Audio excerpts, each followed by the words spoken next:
واحد فاز في اللقاء الثاني على الجزائر 2-1 عشان تتبقى اماله موجوده في منتخب مصر ويلعب كوره في الامام. نور اشرف ترجع تاني، هجمه مرتده لمنتخب تونس، وادي تليلي مهدي يلعبها جوه المنطقه وجوه الجول.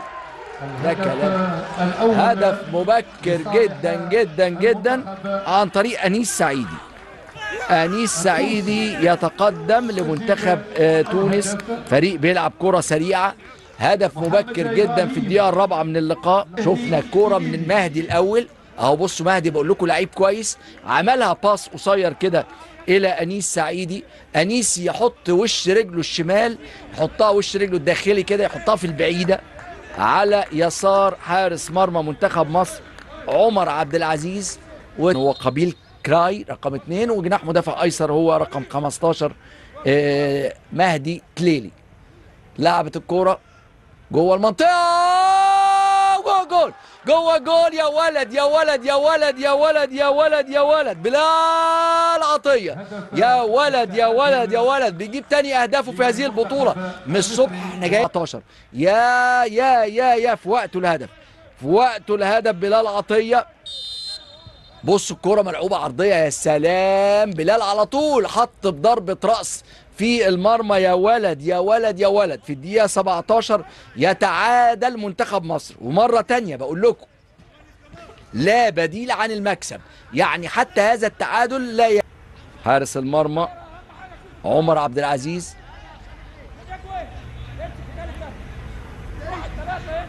كرة من بعيد شوية، شكل اللي عايز يشوط هو أنيس سعيدي اهو قدامنا رقم 9 صاحب الهدف. تعادل 1-1 في الدقيقة 20 من اللقاء. شوف الضربة الحرة المباشرة، أنيس سعيدي هو اللي هيسدد. أنيس وتسديدة. معقولة الكلام ده يا جماعة؟ لا لا لا لا لا بصراحة حاجة يعني. الهدف الثاني بتسديدة جدا جدا جدا. بصوا التسديدة منين، ده مستوى ناشئين. بصوا الكورة راحة تخبط في العارضة في القايم وتخبط في ظهر الحارس عمر عبد العزيز وتخش المرمى اهي. كورة باينة اهي. بصوا أنيس سعيدي شايط كورة قوية تخبط في القايم وترد في ظهر الحارس داري. ربما تكون آخر فرصة في الشوط الأول. خرجنا بتعادل في الشوط الأول، هنقول الشوط الثاني يعني إن شاء الله فرصنا هتبقى كبيرة جدا. ضربة حرة وعلى التنفيذ أنس رشدي. أنس هيلعبها جوه المنطقة، اتلعبت جوه المنطقة ويطلعها الحارس لضربة ركنية. يطلعها الحارس سليم بوعسكر إلى ضربة ركنية. المفروض تبقى اقصر شويه كانت تفرق كتير. حط ايده فيها طلعها ضربه ركنيه. هينفذها ادم محمد. ادم محمد يلعب الركنيه عاليه ورأسيه من بلال عطيه تطلع بره. وفي هذه اللحظات يطلق حكم اللقاء حمزه الافريق المغربي لادم. عدى ولعب العرضيه. حط بقى يا راجل جوه جول. هدف التعادل يا عبد العزيز الزغبي. يا ولد يا ولد يا ولد. عبد العزيز الزغبي اللي نزل بديل في الشوط الثاني بيسجل هدف التعادل في الدقيقه 81. يا بقول لكم من اول ما نزل الزغبي لازم نكتر اللعب الكرات العرضيه جوه المنطقه. هو مهاجم عنده قوة جسمانية، استلم وحط الكرة. من زمان كان فين الكلام ده؟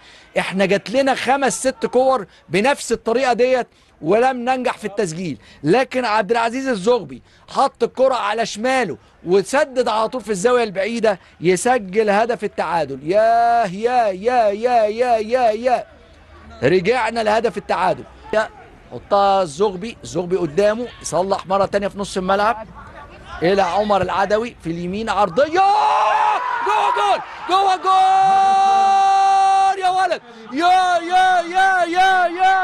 يا عبد العزيز الزغبي يسجل الهدف الثالث لمنتخب مصر. يا ولد يا ولد يا ولد. من اول ما نزل عبد العزيز الزغبي قلت لكم ان هو لاعب صندوق، لاعب لازم نلعب كرات عرضيه كتير. يتمكن عبد العزيز الزغبي من تسجيل الهدف الثالث لمنتخب مصر. الكاس مش مصدق، الكاس مش مصدق. يا بص اهو، بص الكرة ديت. يا سلام يا ولد، يا سلام يا ولد على العرضية الحلوة من ادهم فريد والرأسية الاروع، يجيب هدفين بعد ما نزل.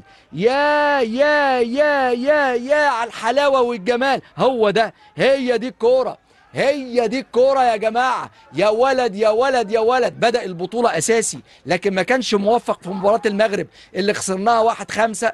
لكن الحقيقة تونسي اللي عنده 7 نقاط بس. النهاردة منتخب تونس خلاص بيخلص مبارياته، يعني لن يزيد رصيده عن 7 نقاط. وبالفعل في هذه اللحظة يطلق حكم اللقاء حمزة الإفريقي